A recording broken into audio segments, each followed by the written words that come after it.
My hand was steady when I set the envelope on his desk. That surprised me. I had imagined this moment 1,000 times in the past month, and in every version my fingers trembled. Today they did not. I had stopped sleeping. At midnight, started driving into town at dawn, and printed these pages in a quiet copy shop on a side street whose owner had a habit of looking the other way. Whatever I was ending, it deserved to look like something real. The envelope was ivory, heavy stock, the kind of thing you only buy once in your life. Lifting a glass of scotch to his lips, Lucien Varick watched me with the stillness of a man who has been ambushed before and learned long ago to wait for the blade to show itself. He was 40, 5-10 years my senior, and the kind of tall, broad-shouldered, dark-haired man that other men's wives pretended not to look at twice. He was also the most dangerous person in our part of the state, and right now he was my husband. When I stepped back, he did not touch the envelope yet. He simply nodded at me, the way a surgeon nods before the first incision. Then his hand moved, lifted the flap, slid out the first page, and began to read. The room was one of those places rich men build to remind themselves they have won. Vaulted ceilings, the beams stained the color of cold coffee, a wall of glass overlooking the long, manicured lawn that rolled down toward the wrought iron gates 200 yards away. The clock on the mantel was an antique that Lucien had won at an auction most people had not been invited to. Beyond the windows, the late afternoon light lay across the grounds in long gold stripes, and somewhere near the gardener's cottage, the leaves of the old magnolia tree were turning in the wind. For a long moment, the only sound was the soft rustle of paper. Lucien turned to the last page. He read it once. He read it again. His face changed in a way I had never seen in 2 years of marriage. Not anger, not hurt, something closer to recognition, as if he had been waiting for this and dreading it in equal measure. Did you sign the last page? He asked. His voice was almost quiet. Yes. He set the page down very carefully, as if it were made of glass. Then he reached into his jacket, lifted a phone I did not know he was carrying, and pressed a single button. A soft chime sounded through the floorboards. Somewhere outside, I heard the deep, mechanical groan of steel meeting steel. "Lock the gates," he said. In the next 10 seconds, every exterior point of our secluded estate sealed itself. The wrought iron gates at the driveway, the carriage house door, the east garden wall, the service corridor by the kitchen, the garden gate by the lake, the service drive behind the pool house. I had asked my husband for a divorce. He had just locked every exit of our home. I have spent the days since then asking myself the same question 100 times. Why would a man who could have refused the papers, who could have simply told me no, go to the extreme of locking down an entire estate as if it were a fortress under siege? Whatever the answer was, the silence of this room was not going to give it to me. Lucien had pocketed the phone again and was staring out at the lawn, the way a chess player studies a board he has been losing for some time. "You can scream at me later," he said finally, still not looking at me. "But you are not leaving this house tonight. You are not leaving this house tomorrow. And you are not going to understand why until I have time to explain it in the right order." "Lucien, what are you doing?" "Sit down, Amara."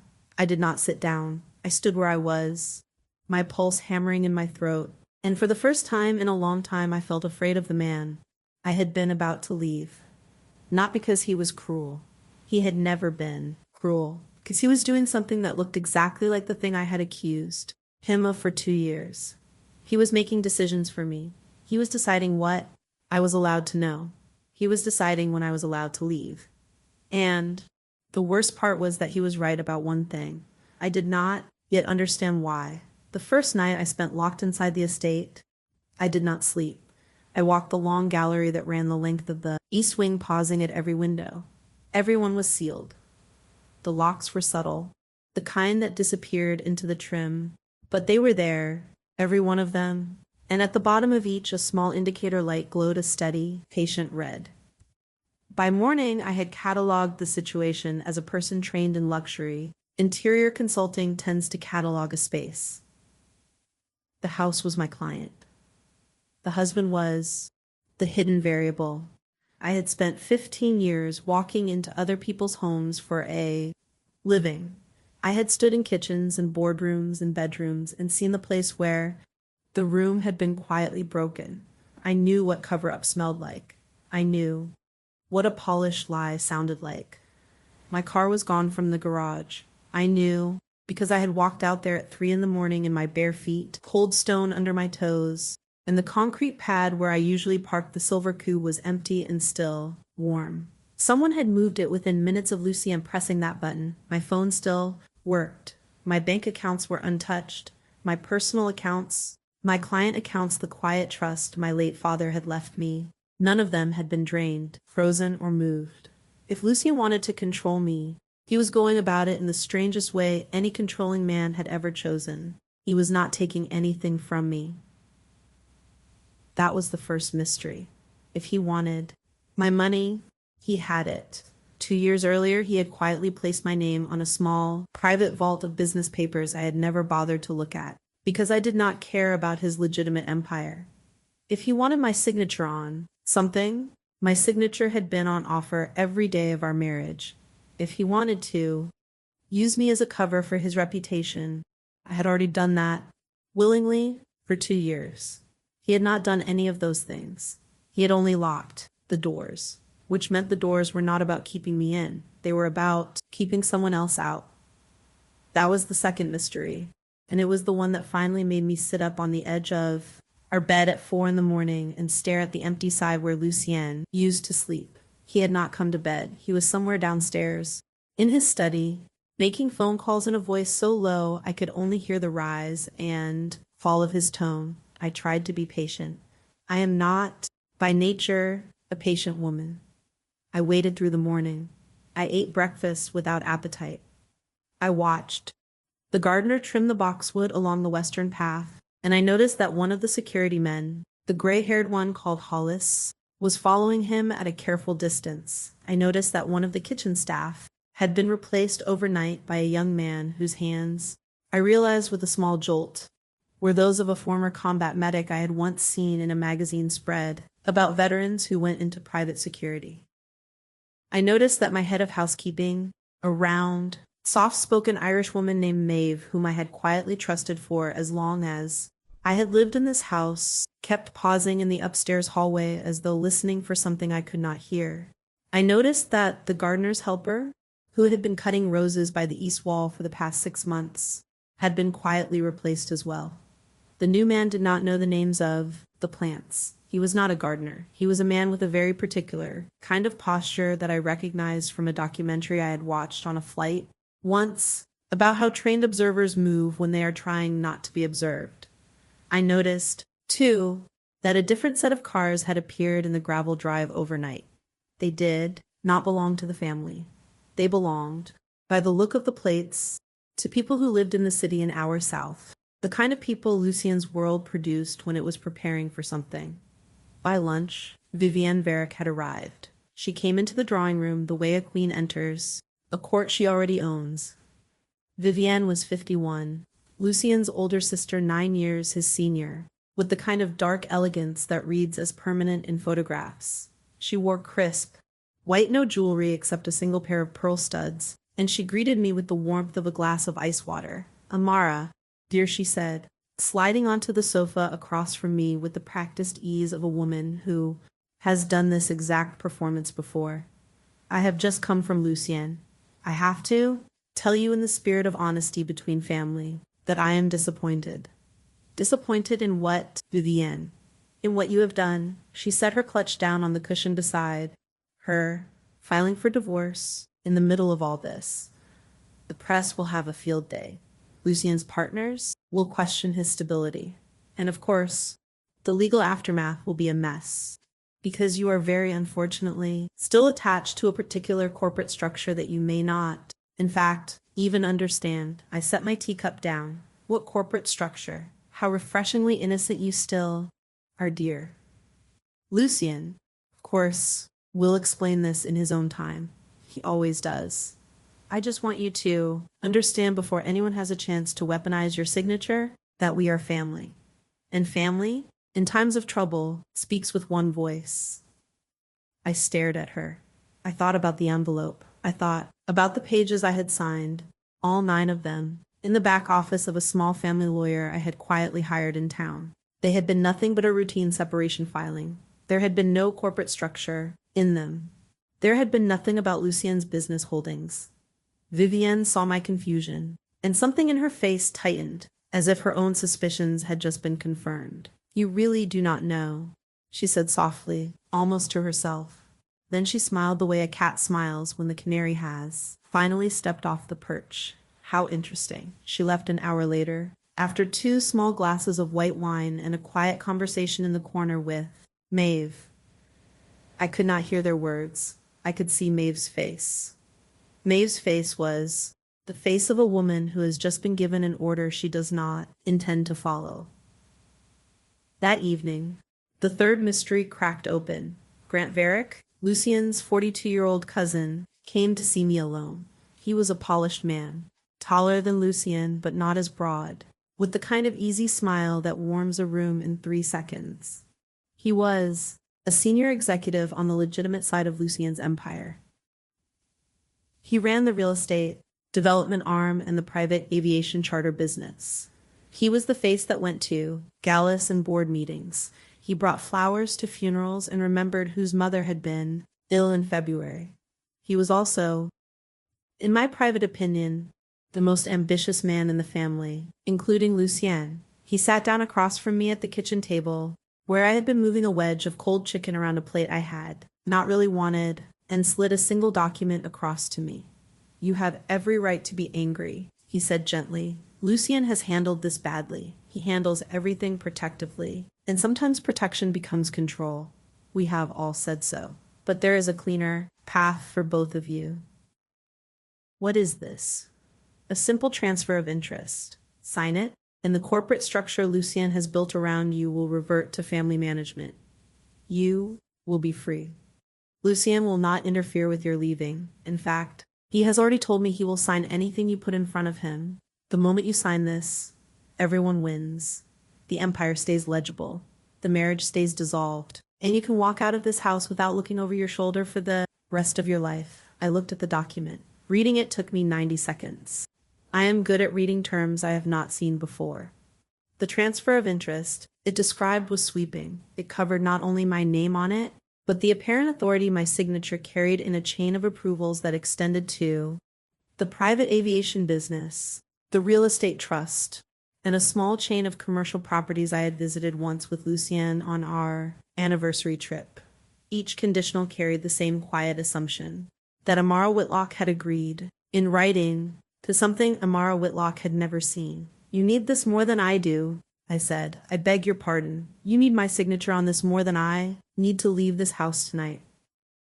That is why you came to me privately, before Lucien has even come to explain what is going on. You need me to sign something that takes my authority somewhere, and you want me to think that signing it will free me, when in fact it will simply move my authority out of my hands into whatever shape yours and Vivienne's hands can hold." Grant's smile did not move. That was the tell. "My dear Amara," he said, "you are overthinking this. Lucien loves you. He wants what is best for you. He has, simply like all of us, made the mistake of being human about it. Let him have his graceful exit. Let me have my clean paperwork. Let all of us walk away from this with dignity. No, Grant. Amara, please, no." He stood. He smoothed his jacket. He picked the document up off the table without changing his expression. He said, with a careful, almost fatherly kindness, "Please think about this, not for Lucien, for yourself. Women who find themselves at the center of empires rarely enjoy how empires respond to being denied." He left. The kitchen was quiet. I sat with my cold chicken for a long time, and I felt a new kind of fear. Not the fear of a locked door. The fear of a man who had quietly built a placeholder in his empire and never told me. That night, when Lucien finally came upstairs to change, I blocked his path in the upstairs hallway. I had spent 12 hours rehearsing the question in my head, and I had decided, somewhere around 11 o'clock, that I was done rehearsing. "Tell me one thing," I said. "One thing that is true. not a strategy, not a reassurance, one thing. He looked at me for a long time. He did not blink. He did not blink. He did not look away. "You are safer inside this house tonight than you would be outside it," he said. "That is the only true thing I am willing to promise you right now." I did not get my answer, but I got my first honest sentence in. 2 years of marriage. I went to bed. The next morning, I found my marriage records. They were not hidden. They were inside a small fireproof box on the second shelf of the library, and the lock on that box was a simple one. Lucien had never asked me to stay out of the library. He had simply assumed I would not look. He had been right about that for 2 years. He had been wrong about it for one morning. Inside the box, beneath our original marriage certificate and the quiet, ordinary household contracts that any wealthy couple signs, was a third folder. It was labeled in a thin, lawyer's hand, Whitlock and Varick, Joint Authority Trust, 2020. I had heard of the entity. I had not heard of the trust. A trust set up a year before our wedding that listed my name next to Lucien's at the top of a chain of approvals. The trust held a controlling interest in a series of legitimate companies. The trust had a condition I read 3 times before I understood it. The condition stated, in language that any junior lawyer would recognize, should the marriage between Lucien Varick and Amara Whitlock dissolve for any reason, the protective structure of the trust becomes fully active. Authority over the trust is consolidated for 90 days in the spouse who did not initiate the dissolution, pending a complete review of all transfers, encumbrances, and approvals executed during the prior 24 months. I sat down slowly on the library floor. I had initiated the dissolution. I was, technically, the spouse who had not initiated the dissolution under the trust logic. The condition had effectively granted me for the next 3 months the legal power to approve or refuse any movement of the assets inside that trust. Anyone who had been planning to move those assets in the last 24 months had just realized that they could not do so without my name on the page. I had not asked my husband for a divorce. I had just put my hand on a detonator I did not know existed. That night, when Lucien came up from his study, I was waiting for him in the gallery. He saw the folder in my hand. He saw the look on my face. For the first time in a year, he stopped and just looked at me, as if he were trying to figure out what to say that would not be a lie. "What did you put in my name?" "Lucien." He was quiet for a long time. "I put your name where you could not lose your freedom," he said at last. "I put it where only you could protect what mattered most. I did not tell you because I believed that was the safest thing to do. I understand now that I was wrong about that." Wrong how? Wrong that protecting someone behind a locked door is the same as protecting them in front of it. But I am not going to unlock this house until I am sure no one inside. It is going to weaponize what you now hold. I felt the anger I had been holding for 2 years rise up in my throat. I let it come. I let him see it. "You had no right to make me part of your empire without telling me, Lucien. You had no right to use my marriage to a man as a shield for his business, even if you meant well, especially if you meant well. Intentions do not pay the cost. They just decide who pays it." He did not defend himself. He stood there and let me be angry, the way a good man lets his wife be angry when she has finally earned the right to be. "I know," he said. "I know." 3 days later, I was sitting in a quiet cafe in town, 22 miles from the estate, with a woman I had not spoken to in 3 years. Clara Bennett was 50, sick sharp as a surgeon's scalpel, and the only person in my professional life I had ever admitted was a mentor. She had trained me when I was 21. She had taught me how to read a room. She had taught me how to read a person. She had taught me which questions to ask a contractor when he was lying. She had also, when I told her at 31 that I was marrying Lucien Varick, told me very calmly that I was making the worst mistake of my life. "Tell me what I am looking at," she said, sliding on a pair of reading glasses. I slid the trust documents across the small marble table. Clara read them in silence for 15 minutes. Her coffee arrived. She did not touch it. When she finally looked up, her expression was one I had only seen once before, the day she had walked into a client's home and realized that the floor joists had been quietly voided by a contractor trying to sell her client a new foundation. Amara, your husband did not marry you for your money, she said flatly. He married you to make you harder to kill, and he did it in the only legal language that scared him enough to use. Look at Clause 11. Look at the names. I looked at Clause 11. The names of the people inside the trust who had been attempting to transfer long controlling interests of multiple legitimate businesses over the past 24 months were listed in a quiet footnote. They were the same names I had just had dinner with. They were the same names that had come to see me at the kitchen table. They were the names that signed birthday cards and asked after my health and told me, with great warmth, that I was so good for Lucien. They had been siphoning your husband's empire for almost 2 years, Clara said, piece by piece, the way a slow fire eats the underside of a house. Lucien knew about it. He could not stop it without tipping them off. The only legal move he had was to put someone outside their reach at the top of the structure. Outside their reach meant outside the family. Outside the family meant you. So he married me. So he married you. And the moment you asked him for a divorce, you triggered a clause that consolidated every authority they needed into your hands for 90 days. Without your signature, nothing inside that trust can move. Without your signature, every transfer they were planning is frozen. They cannot get your signature because they cannot get to you. And Lucien cannot open the doors to this estate because the moment he does, they will send people who will do far worse than ask you to sign a paper. I sat back in my chair. The question I had been asking myself since that first afternoon in the study finally had an answer. It was not the answer I had been afraid of, and it was not the answer I had wanted. It was the truth. That evening, Vivienne began her campaign. She started with the older cousins. She moved to the family, friends who served on charitable boards with her. By the next morning, the rumor had spread through the estate's guest houses, the garages, and the kitchen that I had planned the divorce specifically to seize power over Lucien's businesses. That I had, in her words to one of the junior housekeepers, engineered the whole thing. That I was, in the language she used with the security staff, an unusually ambitious woman who had finally overplayed her hand. She did not say these things to me. She said them where I could hear them later, through the careful whispers of people who did not realize I had spent 15 years listening for the cut of a corner. I did not respond.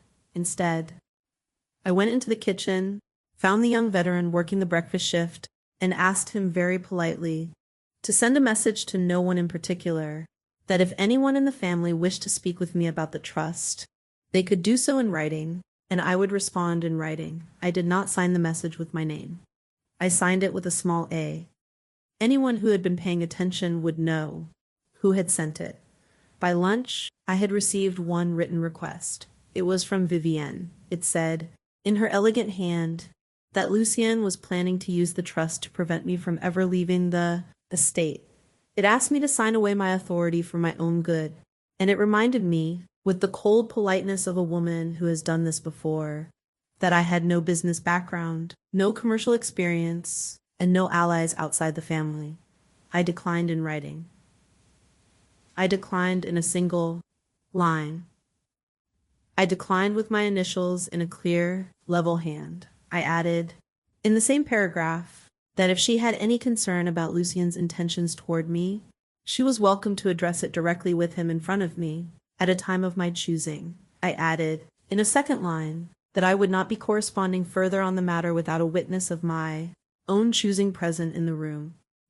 That afternoon, Grant tried a second trap. He arranged for a confidential business decision to be sent up the chain of approval with what appeared to be my signature on the authorization page. It was a transfer of a small parcel of commercial property in town to a family shell company. The transfer would have damaged Lucien's reputation, cost him a respected partner, and opened a fissure in his legitimate business.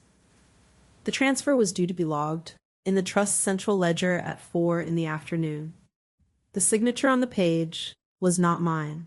I knew because of something Clara had taught me when I was 23. When you have spent 15 years signing client documents in front of architects and contractors and notaries, you develop a habit of pressure and lift. You develop a habit of how your Wrist angles a pen. You develop a habit of how a small, almost invisible loop forms on your lowercase letters. Grant's forgery had almost everything. It did not have my loop. It did not have the small hesitation at the bottom of the lowercase a that I had never been able to break myself of. No matter how many signature books I had worked through, I walked into Lucien's study at 4 o'clock. I laid the document on his desk. I said, very quietly, if anyone tries to tell you I signed this, do not believe them, and do not let them log it. Lucien looked at it. He read it. He saw the same forgery I had seen. Then he looked at me, and for the first time in our marriage, I saw something close to gratitude in his face. I had asked you to let me protect you from behind you, he said. You have just protected me from in front of me. I did not smile. I was not ready for that yet, but I nodded, and I let him see that I had understood what he had meant. 2 nights later, Lucien finally told me the whole story. He sat me down in the gallery, where 2 evenings before I had confronted him with the folder. He had a second folder. He set it beside the first one. Inside were the records of 17 attempted transfers that had been quietly blocked by the trust. Inside were the records of 7 different companies in the family network that had been quietly restructured to look unrelated but had all been targeted for a hostile takeover. Inside were the records of 3 private jets that had been re-registered in a Caribbean holding company 3 days before our wedding, and 3 bank accounts in Zurich that had been opened in my name without my ever having signed the original paperwork. Years ago, Lucien said I realized that if any of these people ever turned on me, you would be the first target they went after, the wife, the civilian, the woman who could not defend herself. I built the trust so that you could not be removed from the structure, even if you wanted to be. If anyone wanted to use you to get to me, they would have to first get past you. And to get past you, they would have to first show you what they were doing. You used me as a shield. No. I made you a wall. There is a difference. A wall protects because it cannot be moved. A shield protects because the person holding it has chosen to fight. I was wrong not to tell you. I was wrong not to put this in front of you. I told myself that I was saving you from the weight of it. I was really just saving me from having to be honest with you. And the truth is that I have been so frightened for so many years of losing you to the people in my world that I forgot the first thing that could have lost me to them was never being honest. I was still sitting on the library floor. The marble was cold under me. The light through the tall windows was long and gold again. Like the first afternoon, I had placed the envelope on his desk.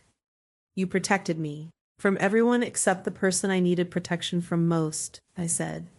You. He did not say anything. He just let me say it, the way a man who has lost the right to defend himself lets the truth stand. That night, I sat alone in our bedroom and let the anger settle. I had carried it for 2 years. Tonight, I had finally been given the key, and the key had not been what I thought it would be. The key had not been a name on a piece of paper. It had been an apology that was not yet finished. The next morning, Vivienne and Grant made their final move. They came to the gallery together. Vivienne wore the same pearl studs. Grant wore the same easy smile. They had a single document between them. Vivienne set it on the table. It was the same transfer of interest Grant had offered me at the kitchen table, except that now the language was sharper. It claimed that Lucien had been using the trust as a cage. It claimed that he had been planning to extend the 90-day window for as long as he pleased. It claimed that the only way for me to walk out of this estate alive was to sign the document and let the family assume responsibility for it. The family, Vivienne said with great gentleness, is the only thing that can guarantee your freedom, Amara. Lucien cannot. I looked at Grant. He did not blink. Instead of signing, I reached into my bag and produced a folder of my own. I had been building it quietly over 4 nights, working with Clara from the cafe, with Maeve from the hallway, with Hollis from the garden. I had 16 pages of records. Each page documented a transfer and authorization or a restructuring that pointed directly to Vivienne and Grant. The pages did not accuse. The pages simply laid the evidence of a year of careful corporate theft against the side of Lucien's legitimate empire. This, I said, sliding the folder across the table, is what you have been doing for 24 months. And this, I added, sliding the forged authorization next to it, is what you tried to blame on me this week. I did not sign anything. I have refused every offer. And your family will not be assuming responsibility for the trust. You will be assuming responsibility for this conversation. Vivienne looked at the folder. Grant reached for it. I closed my hand on it first. You have two choices, I said. You can leave this estate and tell the family that you were the architects of this theft. Or you can stay here and answer for it in front of Lucien. I will not let you weaponize my signature. I will not let you weaponize my marriage. And I will not, ever again, let you weaponize my silence. Vivienne looked at me for a very long time. Then she lifted her clutch. She stood. She left the room without another word. Grant followed her. I heard his footsteps in the hallway and then the front door. The house went very quiet. Lucien removed Vivienne and Grant from meaningful authority inside the family by the end of that week. He did not do it publicly. He did not do it cruelly.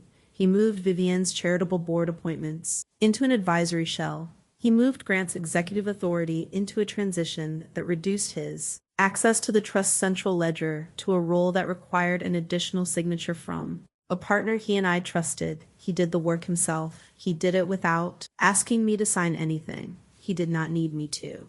The trust was designed so that he did not need to. I sat in the gallery after he left, me, and felt for the first time in 2 years that I had stopped being a guest in my own life.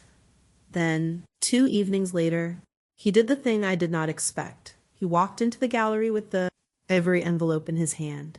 He set it on the long oak table beside the cold fireplace. He looked at me. He sat down across from me. He rested his hands on the table. You wanted a divorce, he said, and you wanted to be treated like a person who could make that choice without being managed. I am not going to manage you anymore. I am not going to protect you by hiding things from you. I am not going to make decisions for you behind your back and then ask you to be grateful for the result. The trust will continue to protect the empire. It will not protect you from me. It will not protect you from yourself. It will not give me the right to lock a single door between you and the rest of the world. The gates are unlocked. The garden is unlocked. The east corridor is unlocked. The carriage house is unlocked. You are free to leave tonight. You are free to leave tomorrow. You are free to never come back. And if you sign the last page of this envelope, I will not ask you to reconsider. He pushed the envelope toward me. I looked at him. I looked at the envelope. I looked at the long gold light through the gallery windows, the same light that had been pouring through them when I had first set this envelope down on his desk. I thought about the woman I had been then. I thought about the anger I had carried for 2 years. I thought about the woman at the cafe with Clara, learning that I had not been a guest but a wall I had not known. I thought about the woman who had walked into his study with a forgery at 4 in the afternoon.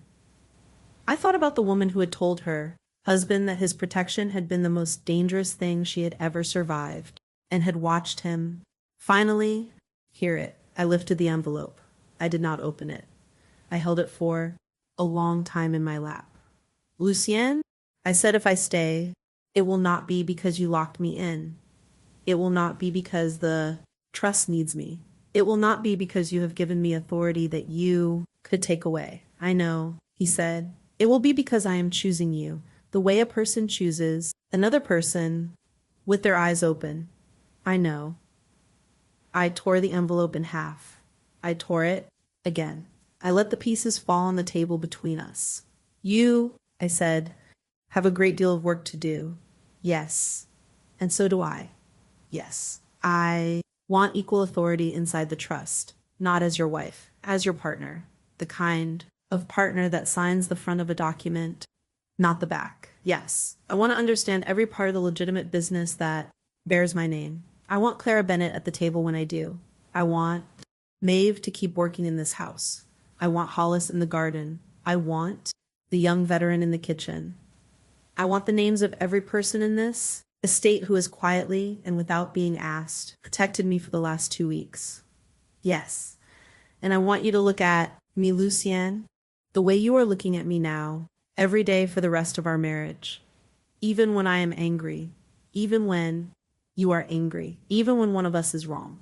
Yes, he was still. He did not move to touch me. He did not move to embrace me. He simply sat across the oak table from me with the torn pieces of the envelope in front of him, and he let me be the one who decided what the next gesture would be. I stood.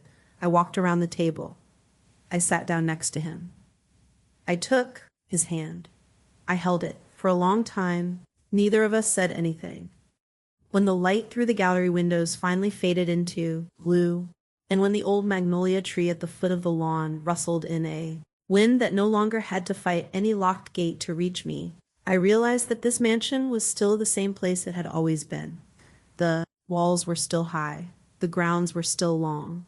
The gates still stood at the end of the drive, and they were open. But the man beside me had finally understood the thing he had never quite understood. He had spent his life believing that the surest way to protect a person was to lock the doors around them.